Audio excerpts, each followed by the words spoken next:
মনে হয় বাংলাদেশ আওয়ামী লীগ ওয়ার্ল্ড কাপের চ্যাম্পিয়ন দল হিসেবে খেলতে নামছে, আর তারা তাদেরকে হারিয়ে দেওয়ার জন্য সর্বোচ্চ তৎপর।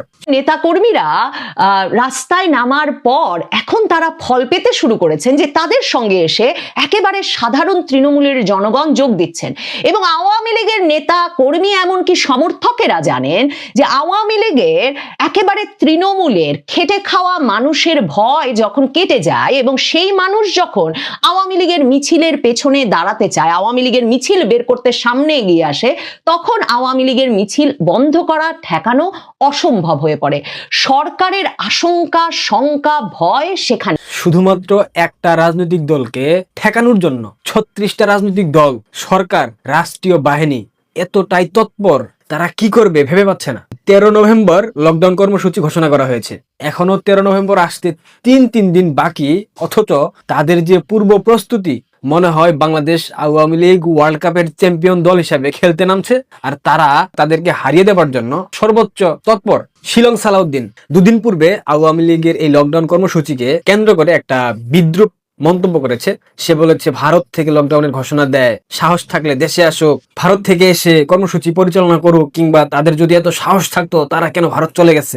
আওয়ামী লীগ ভারত পালিয়ে গেছে, আওয়ামী লীগের কোনো শক্তি নাই বাংলাদেশে, আওয়ামী লীগের কোনো ভূমিকা নাই, কোনো অবস্থান নাই, কিছুই নাই। আমি সবকিছু শিলং সালাউদ্দিনের কথা মেনে নিলাম, কিন্তু শিলং সালাউদ্দিনের দলের লোকজন কেন স্লোগান দিচ্ছে আমার সোনার বাংলায় মুজিববাদের ঠাঁই নাই, বঙ্গবন্ধুর বাংলায় মুজিববাদের নাকি ঠাঁই নাই? মুজিববাদের মানে কি এই যুব দলের চালাবাজ নয়ন সে কি জানে? শিলং সালাউদ্দিনরা বলতেছে আওয়ামী লীগ শেষ, তাদেরকে বাংলাদেশের সাধারণ মানুষ প্রত্যাখ্যান করবে। ওকে ফাইন, মেনে নিলাম। যদি আওয়ামী লীগকে সাধারণ জনগণ প্রত্যাখ্যান করে, তাহলে বিএনপির মাথা ব্যথার জায়গাটা কোথায়? কেন যুব দলের সেই চাঁদাবাজ নয়ন স্লোগান দিবে আওয়ামী লীগকে প্রতিহত করবে? কেন খোকার ছেলে ইশরাক বাধা দিতে চাইবে? কেন বলবে 13 তারিখ ঢাকার রাজপথে আওয়ামী লীগকে নামতে দেওয়া হবে না? দেশটা কি বিএনপির বাপেদের? ঢাকা শহরের পুরো রাজপথ কি ইশরাকের বাপ ইশরাককে লিজ দিয়েছে, নাকি লন্ডন থেকে পলাতক তারেক রহমান ঢাকা শহরের প্রত্যেকটা রাজপথকে বিএনপির নামে উইল করে দিয়েছে? তাদের কথার ধরন দেখে তো সেটাই মনে হচ্ছে যে তারা রাজপথকে ক্রয় করে ফেলেছে, এই সরকার তাদেরকে রাজপথ বিক্রি করে দিয়েছে। আওয়ামী লীগের কর্মসূচিতে সাধারণ মানুষ যোগ দেবে না, সেই ক্ষেত্রে কেন ডাস্টবিন শফিক একের পর এক আওয়ামী লীগের বিরুদ্ধে কথা বলে যাচ্ছে?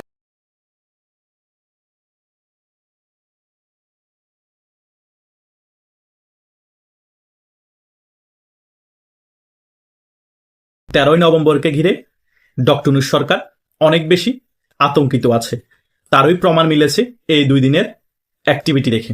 কেন?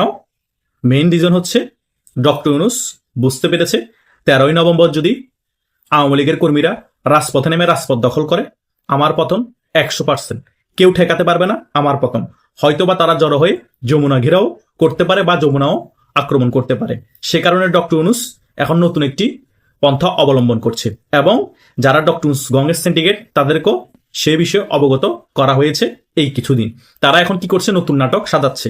তারা নিজেরাই তাদের কর্মী দিয়ে বাস পুড়িয়ে দিচ্ছে এবং তাদের কার্যালয়ের সামনে ককটেল বিস্ফোরণ ঘটাচ্ছে। এগুলা করে তারা বিভিন্ন মিডিয়াকে ডেকে এনে বলছে এগুলো সকল কিছুই আওয়ামী লীগ করছে এবং আমাদের কার্যালয়ের সামনে ককটেল বিস্ফোরণ করছে, এবং তারা তাদের লোককে ধরে তারা বলছে এরা হচ্ছে আওয়ামী লীগের কর্মী, আবার এদেরকে দিয়ে স্বীকারোক্তিও দেওয়াচ্ছে। এগুলা কেন করা হচ্ছে? এগুলো করার মেইন কারণ হচ্ছে এখন এমন ভাবে জনগণের কাছে আওয়ামী লীগকে খারাপ করা হবে যাতে 13ই নভেম্বর আওয়ামী লীগ যখন রাজপথে নেমে লকডাউন কর্মসূচি পালন করবে, তখন আওয়ামী লীগের উপর গুলি করলো বা অনেক বেশি দমন নিপীড়ন করলো ওইটা জায়েজ করা যায়। কিন্তু এখন আর তো জনগণকে এই ধরনের টেকনিক খাটিয়ে গুমরা করা যাবে না। জনগণ এখন সকল কিছুই বুঝে যে তোমরা নিজেরা সকল কিছু করে আওয়ামী লীগের উপর দোষটা পাচ্ছ। এই 5 আগস্টের আগের সময়গুলো জনগণের কাছে এখন সকল কিছু ক্লিয়ার হয়ে গিয়েছে। তখনও কিন্তু তোমরা তোমাদের নিজেদের মানুষকে গুলি করে মেরে ছাত্রলীগের উপর, পুলিশের উপর দোষ চাপিয়েছিল। আবু সাইদ মারা গিয়েছিল পাথর নিক্ষেপের ফলে মাথার রক্তক্ষরণে। তোমরা বলেছিলা পুলিশ গুলি করেছে, সে কারণে মারা গিয়েছে। আবু সাইদকে কে গুলি করেছে, কোথায় থেকে মেরেছে, সেটার কোনো এখনো প্রমাণ মিলেনি। কিন্তু একটা কথা বলা হয়েছিল যে আবু সাইদ 7.62 বুলেটের আঘাতে মারা গিয়েছিল। এই 7.62 দিয়ে কে ফায়ার করেছিল সেটারও কিন্তু কোনো তদন্ত হয়নি।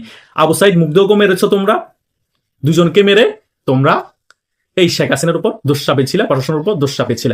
এইরকম অসংখ্য মানুষকে তোমরা মেরে আন্দোলনটা চাঙ্গা করেছো। এখনো সেম দেশের জানমালের ক্ষতি করছো, নিজেদের কার্যালয়ে ককটেল হামলা করছো এবং বিভিন্ন অবকাঠামো ধ্বংসেরও পাইতারা করছো, সকল কিছু আওয়ামী লীগের উপর দোষ চাপানোর জন্য এবং জনগণকে আওয়ামী লীগের উপর আবার খেপিয়ে তোলার জন্য। কিন্তু জনগণ আর আওয়ামী লীগের উপর খেপবে না, বরং তোমাদের উপর খেপে আছে।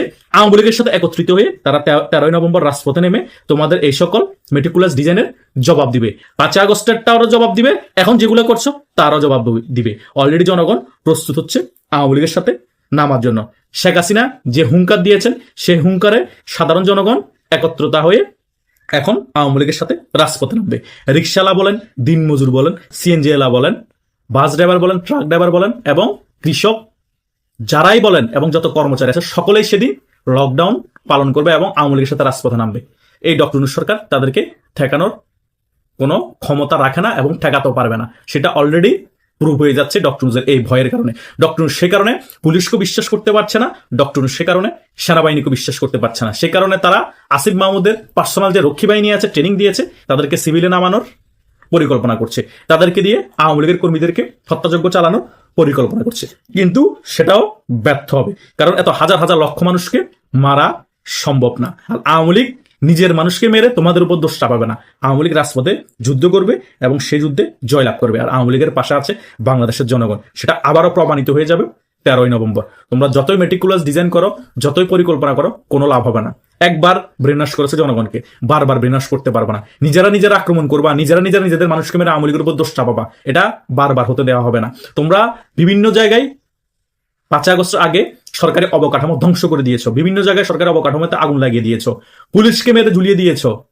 এটা জনগণ ভুলে নাই। তোমরা কত নৃশংস হতে পারো, কত জঙ্গি বা তোমরা সৃষ্টি করতে পারো বাংলাদেশের মধ্যে, সেটা বাংলাদেশের মানুষ জানে। তোমরা এই ধরনের আচরণ করে যদি আবার আওয়ামী লীগের উপর দোষ চাপাতে চাও, জনগণই তার পাল্টা জবাব দিবে আওয়ামী লীগের সাথে হয়ে। অলরেডি জনগণ আওয়ামী লীগের সাথে আছে এবং পাল্টা জবাব দেওয়ার জন্য রেডি হয়ে আছে।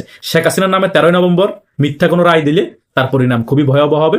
তার অলরেডি তোমরা সিমটম দেখতে শুরু করে দিয়েছো। আওয়ামী লীগ রাজপথে প্রত্যেক জায়গায় বিশাল বড় বড় শোডাউন দিচ্ছে, বিশাল বড় বড় মিছিল করছে, কিন্তু জনগণের দুর্ভোগ করছে না, টায়ার পড়াচ্ছে না, কোনো জায়গায় বাস আগুন দিচ্ছে না, ককটেল বিস্ফোরণ করছে না। বরং আওয়ামী লীগের এই লকডাউনকে এবং আওয়ামী লীগের ঝটিকা মিছিলকে, বিক্ষোভ মিছিলকে তোমরা অন্য খাতে নিয়ে যাওয়ার জন্য, অন্যদিকে ডাইভার্ট করার জন্য তোমরা নিজেরাই বাস আগুন দিচ্ছ, ককটেল বিস্ফোরণ করে আওয়ামী লীগের দোষ দিচ্ছ। এগুলো এখন আশা করছি জনগণ সম্পূর্ণরূপে ক্লিয়ার হয়ে গিয়েছে। তাই আর কিছুদিন ধৈর্য ধরেন, তাদের এরকম প্রপাগান্ডা চলতেই থাকবে, তারা এইরকম কর্মকাণ্ড করতেই থাকবে, তারা তাদের কাজ করুক। আওয়ামী লীগের কর্মী যারা আছেন, আপনারা আপনাদের কাজে ফোকাস দেন। আপনারা সকলে একত্রিত হয়ে, সংগঠিত হয়ে, ঐক্যবদ্ধ কিভাবে রাজপথে নামবেন, কিভাবে লকডাউন কর্মসূচি পালন করবেন, সেদিকে আপনারা নজর দেন। একটা জিনিস মাথায় রাখবেন, নতুন কেউ যদি আপনাদের কাছ থেকে কোথায় আপনারা থাকবেন, প্রোগ্রাম কোথায় হবে, কোনো লোকেশন জানতে চাই, সে যতই কাছের হোক, তাদেরকে লোকেশন বলবেন না। আপনারা আপনাদের গ্রুপ আকারে তাদের সাথে কথোপকথন করেন। নতুন কাউকে গ্রুপ থেকে অ্যাডও করবেন না, আবার কাউকে গ্রুপ থেকে বাহিরও করবেন না। একান্ত কোনো যদি গুরুত্বপূর্ণ আপনাদের কথা থেকেই থাকে, তারা কি করবেন, পার্সোনালি ভাবে কারোর সাথে হোয়াটসঅ্যাপে যোগাযোগ করবেন। কারণ এই রাজাকার নাতিপুতিরা ওত পেতে আছে। এই অনেক পুলিশ প্রশাসন যারা রাজাকার নাতিপুতিদের সাহায্য করছে, তারাও ওত পেতে আছে আপনাদেরকে ধরার জন্য। আপনারা 13 নভেম্বর আগে কেউ ধরা খাবেন না, ওইভাবেই আপনাদের চলাফেরা করতে হবে। কারণ ইতিমধ্যে অনেক নিরীহ আওয়ামী লীগের কর্মীদেরকে তারা জেলে প্রেরণ করেছে। অন্তত রাজপথে নেমে যুদ্ধ করার সময় অ্যারেস্ট হলো মনে দুঃখ থাকবে না, কিন্তু 13 নভেম্বর আগে যদি আপনাদের কিছু ভুলের কারণে কোনো কিছু লিক হয়ে যায় বা আপনারা অ্যারেস্ট হয়ে যান, তাহলে কিন্তু হিতে বিপরীত হয়ে যেতে পারে। অলরেডি 30 থেকে 35 জন যাদেরকে অ্যারেস্ট করেছে, তাদের মাধ্যমে অনেক কিছু জানতে পেরে গিয়েছে এই পুলিশ। তারা নাকি 1 লক্ষ বেলুন নাকি ঢাকার মধ্যে আকাশে ছাড়া হবে, সেটা পুলিশকে জানিয়ে দিয়েছে। আরো কিছু তথ্য লিক করে দিয়েছে। তাই আরো অনেক কিছু হয়তো তথ্য পুলিশ জানার জন্য আওয়ামী লীগের অনেক কর্মীকে গ্রেপ্তার করতে চাইবে।